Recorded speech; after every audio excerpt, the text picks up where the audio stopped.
Everyone, कैसे हो आप सब। आई होप आप सब अच्छे होंगे और मैं भी ठीक हूँ। तो यहाँ पे मैं बना रही थी खाना। तो जो सिंदूर लगा रखा था ना वो सारा बह के माथे पे आ गया, आंखों तक आ रहा था, मतलब पसीने से। क्योंकि गर्मी कम नहीं है, सितंबर भी ख़त्म होने वाला, लेकिन गर्मी उतनी ही है। तो खाना बना रही थी, मैंने सोचा चलो यहाँ से ही अपना ब्लॉग स्टार्ट कर लूँ। और जैसे ही मैं बोलने लगी तो अंदर इन्होंने मूवी चला रखी थी और उसकी वॉइस मतलब ज़्यादा थी। अगर मैं बोलती तो फिर भी बहुत ज़्यादा उसकी वॉइस आती मूवी की। तो मैंने सोचा चलो वॉइस ओवर कर दूंगी यहाँ पे। और मेरे ना पूरे फेस पे पता नहीं क्या गमोरी टाइप की निकल गई है, जब से पेंट हुआ है घर में, सफाई वगैरह करी है। पता नहीं वो पेंट वगैरह मुंह पे लगा है क्या है, उसकी मतलब धूल मिट्टी सी। तो पूरे फेस पे ना दाने दाने हो गए हैं, बहुत ज़्यादा गमोरी सी मतलब निकल गई है। और कुछ फुंसियाँ मोटी मोटी निकली हुई है। एक तो यहाँ पे मेरे आँख के पास ही है और 2-3 ठोड़ी के पास है और एक गाल पे निकली हुई है, मतलब 3-4 निकल रही है। और जी खाने में आज बनाई है चाप और रोटी। तो अभी दिखाती हूँ। और चाप ना आज इन्होंने बनाई है, मैंने तो सिर्फ रोटी बनाई है। क्योंकि चाप जो है ना बच्चों की फरमाइश पे बनी है। और बर्तन वगैरह सब क्लीन हो गए हैं मेरे, बस खाना मतलब खाएंगे अभी। रोटी वगैरह सब बन गई है। और ये देखो चाप और छोटे छोटे पीस करे हैं, मतलब एक चाप में से 2 वे करे हैं। फिर ज़्यादा बड़ी हो जाती है ना तो मसाला अच्छे से नहीं जाता। तो मैं खाना खा लेती हूँ और उसके बाद मतलब मैं मिलती हूँ। और जी सुबह में मतलब मैंने लगाई थी मशीन, सुबह ही उठ गई थी। क्योंकि बच्चों की ड्रेस वगैरह थी, बेडशीट थी और इनके बहुत सारे कपड़े हो रहे थे। क्योंकि कई दिन से ना कपड़े नहीं धुल रहे थे, तो बहुत सारे मेरे कपड़े इकट्ठे हो गए थे। तो मैंने सोचा चलो आज सुबह ही उठ जाती, क्योंकि सैटरडे में तो बारिश आ गई थी, बहुत तेज़ बारिश आई थी। तो इसलिए मैं संडे में बहुत जल्दी करके उठी। सबसे पहले मैंने कपड़े ही धोए और इतना खाना वाना बनाया खाया। मतलब जितने भी कपड़े थे वो सारे सूख गए। और आप देख ही रहे हो टब भी भर रहा है, नीचे भी रखे हैं और साइड में भी है। 2 बेडशीट हैं, बच्चों की 2-2 जोड़ी ड्रेस हैं और 3-4 जोड़ी कपड़े इनके हो रहे हैं, मेरे भी थे। क्योंकि सारे में गंदा हो रहा था, इस वजह से कपड़े धो नहीं रही थी मैं। क्योंकि धुल नहीं रहे थे सही बताऊँ तो पेंट की वजह से, और मन भी नहीं कर रहा था। सारे में जब गंदा होता है ना तो मन नहीं करता कपड़े वगैरह धोने का, क्योंकि धोने से लग रहा था कि जैसे गंदे हो जाएंगे दोबारा। तो मैंने सारे इकट्ठे करके रख दिए थे। और मैं दिखाती हूँ किस तरह से मतलब पेंट कराया था। ये उस दिन वीडियो बनाई थी जिस दिन हुआ था। तो ये बाहर वाले रूम का है, जो बाहर वाले रूम में मतलब हमने पेंट कराया था। और जी सारा सामान मतलब मेरा अभी ऐसे ही रखा है, अंदर वाले रूम का भी बाहर रखा है। तो इस तरह का पेंट कराया था। और ये देखो सारा सामान इस तरह से ही है और कुछ रखने का वो नहीं था, तो ऐसे ही रख दिया था। और पूरा कमरा जो मेरा बाहर वाला है ना वो सारा भरा हुआ है, स्पेस नहीं है मतलब बिल्कुल भी। तो अंदर वाले रूम का भी दिखाती हूँ मैं। और ये है अंदर वाले रूम का। ये अंदर वाले रूम में भी ना ऐसे ही कराया हमने, बस इसमें क्या है 2 दीवार ऑरेंज 2 ब्लू कराई है। बाहर वाले रूम में हमने एक ही ब्लू कराई है, क्योंकि एक साइड ना इतना स्पेस नहीं था कि उधर भी ब्लू करा लेते। क्योंकि पेंटिंग वगैरह टांग देते हैं तो दीवार इतनी नहीं चमक रही थी।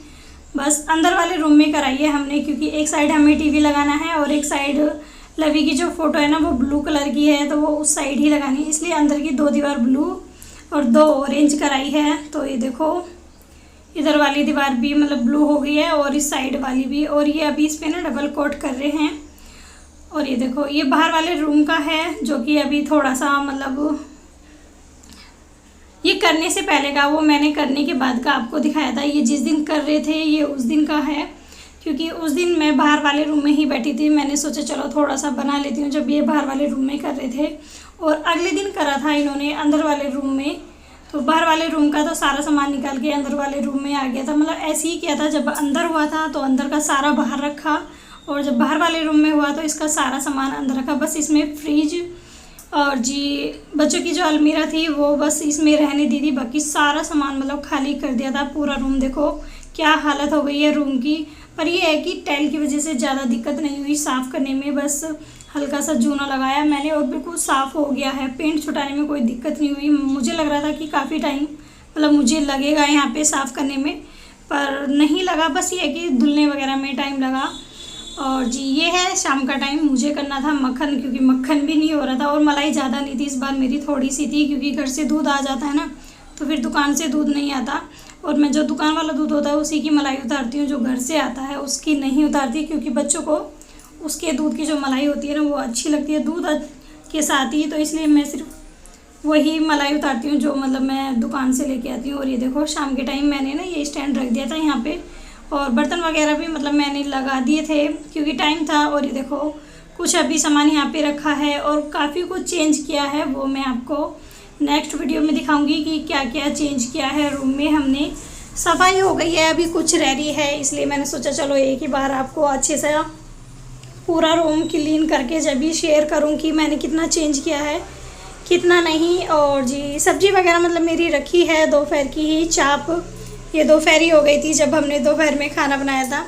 और मक्खन वगैरह करने के बाद बस मैं यहाँ पे इसमें जो घी होता है ना वो डाल दूँगी पैकेट वाला, क्योंकि मलाई की में ही डाल देती हूँ मैं। और इसको भी एक बॉईल लगा देती हूँ जिससे अच्छा से मतलब ये पक जाए। और फिर इसको डब्बे में कर दूँगी, जब ये नॉर्मल सा हो जाएगा, इसका जो लालपन होता है ना मलाई का, जो खुरचंसी होती है वो नीचे बैठ जाती है ना, फिर घी आसानी से हो जाता है। और ये देखो मेरे हाथ के जो नाखून वगैरह है ना सब बेकार हो रहे हैं क्योंकि पेंट की वजह से ना सारे अजीब से हो रहे हैं। अब 1-2 दिन बाद मतलब फुर्सत सी मिलेगी तब अपने हाथों पैरों को मतलब अच्छे से वो करना है। बहुत ज़्यादा नाखून जो है ना ऐसे हो रहे हैं, एक तो सामान इधर उधर हो रहा है तो टाइम नहीं मिल रहा कि कौन सा सामान कहाँ रखा है, कब क्या यूज करे। तो देखो मक्खन भी मेरा हो गया था तो मैंने इसमें पैकेट खोल के घी डाल दिया है और गैस कर दी है बंद। अब ये ठंडा होने के बाद ही मैं इसको मतलब डब्बे में करूँगी।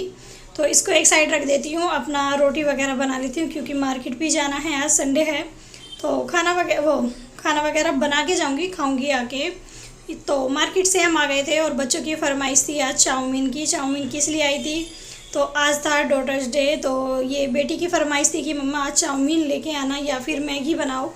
तो मैगी बनाने का टाइम नहीं था, सच बताऊँ पूरा दिन जब काम में लगे रहते हैं ना तो थक जाते हैं, तो इस वजह से मैंने मैगी नहीं बनाई थी। मैंने सोचा चलो चाउमीन ला दूँगी, आज मांग रहे हो तो तुम दोनों। और ये केक भी लेके आई हूँ, केक अभी बाद में कट करूँगी क्योंकि पहले ही ना मुझे सब्जियाँ वगैरह फ्रीज में रखनी है। फ्रिज को साफ़ करके, फ्रिज हो रहा है मेरा गंदा। तो ये देखो सब्जी वगैरह में बस ज़्यादा कुछ तो नहीं लाए थे, 1.5 किलो लौकी भिंडी और 2 किलो टमाटर खीरा वगैरह मतलब यही सब मतलब लेके आए थे। और हल्दी मिर्च मेरी ख़त्म हो रही थी वो भी मैं लेके आई हूँ। और अदरक भी लेके आई हूँ क्योंकि अब जो अदरक की चाय है ना वो ज़्यादा अच्छी लगती है। मौसम में चेंज थोड़ा सा हो गया है क्योंकि गर्मी में तो मन नहीं करता, लेकिन हल्का सा जब मौसम चेंज हो जाता है तो अदरक की चाय अच्छी लगती है। और प्याज भी लेके आई हूँ और प्याज ना इस बार ऐसी आ रही है गली गली सी। और ये देखो केक ये रखा फ्रिज में और पूरा फ्रिज ऐसी हो रहा है, इसको मैं साफ़ करूँगी तभी इसमें मैं सारी सब्जियाँ रखूँगी। उसके बाद अपना केक वगैरह जो है जब कट करेंगे, क्योंकि मैं सोच रही हूँ सारा काम वाम हो जाए तभी आराम से केक आराम से बैठ के खाएं। तो इसमें सिर्फ टमाटर रखे हैं जो कि इन्होंने कल लिए थे क्योंकि चाप बनानी थी, टमाटर थे नहीं, तो गली में आ गया था तो गली में से ही टमाटर ले लिए थे और यहाँ पे महंगे मिले। और ये देखो केक तो पूरा तो इस पर नहीं लिखा है हैप्पी डॉटर्स डे, तो उन्होंने HDD लिख दिया था क्योंकि इतना स्पेस नहीं था। और जब हम लेने गए तो उन्होंने बोला ये स्पेशल डॉटर्स डे के लिए ही केक बनाए हुए थे, मतलब इस तरह का पहली बार हम लेके आए हैं। रेनबो टाइप से का इसमें वो आ गया है शेड सी, काफ़ी अच्छा लग रहा था, वरना हम हर बार ना दूसरा केक लेके आते हैं। तो इस बार उन्होंने ही बोला था कि ये वाला लेके जाओ, ये हमने ना डॉटर्स डे के लिए ही बनवाए थे कई सारे केक। ये लास्ट बच रहा था क्योंकि हम गए थे 9:30 बजे या 9:45 बजे का टाइम हो रहा था जब हम लेने गए थे। तो बच्चों को नहीं बता के गए थे, बस हम ऐसे ही ले आए। तो यहाँ पे ये फ़ोटो खींच रहे हैं और मैं बना रही थी वीडियो, तो फ़ोटो तो इनसे ही ले लूँगी। मैंने सोचा चलो पहले वीडियो बना लेती हूँ क्योंकि करते करते ना 10:30 बज गए थे कि काफ़ी टाइम हो गया था। हम सोच रहे थे जो थोड़ा बहुत सामान बच रहा है उसको भी कर देते हैं साथ के साथ। तो बाहर का थोड़ा बहुत सामान था जो हमने उठा के रख दिया। मैंने कहा छोटू से बोल, छोटू हैप्पी सिस्टर डे, तो कह रहा मैं क्यों बोलूँ। मैंने कहा बेटा सिस्टर डे नहीं है, डॉटर्स डे है। तो ये लड़का तो खैर सुनता नहीं है बिल्कुल भी। और यहाँ पे हो रहा है केक कट और गट्टू चिल्ला रहा था, वो सोच रहा था कि मुझे भी चाहिए, पता नहीं ये क्या खा रहे हैं। तो यहाँ पे मैंने आके ना कपड़े चेंज कर लिए थे और वैसे भी पूरे दिन मैंने मतलब लोअर टी शर्ट ही डाल रखी थी, गर्मी हो रही थी बहुत ज़्यादा। तो सूट पहन के मार्केट मतलब सूट पहन के गई थी और जी आके कपड़े चेंज कर लिए थे। और यहाँ पे ये खिला रहे हैं लवी को केक। तो लवी बोली थी मम्मा इसको भी खिला दो, ये छोटी बेटी है, क्योंकि इसकी हरकतें सारी लड़कियों वाली है। बस ये शक्ल से लड़का है, बाकी हरकतें जो करता है नहीं लड़कियों वाली करता है। कभी झाड़ू करेगा, कभी पोछा, मतलब सारा काम मतलब मेरा काफ़ी कर देता है ये लड़का, कुछ भी बोलो। और कभी कभी तो इसको रोटी बनाने की भी जिद लगती है कि मैं रोटी बनाऊंगा। तो बस आज का ब्लॉग इतना ही था। बाय बाय, मिलते हैं नेक्स्ट वीडियो।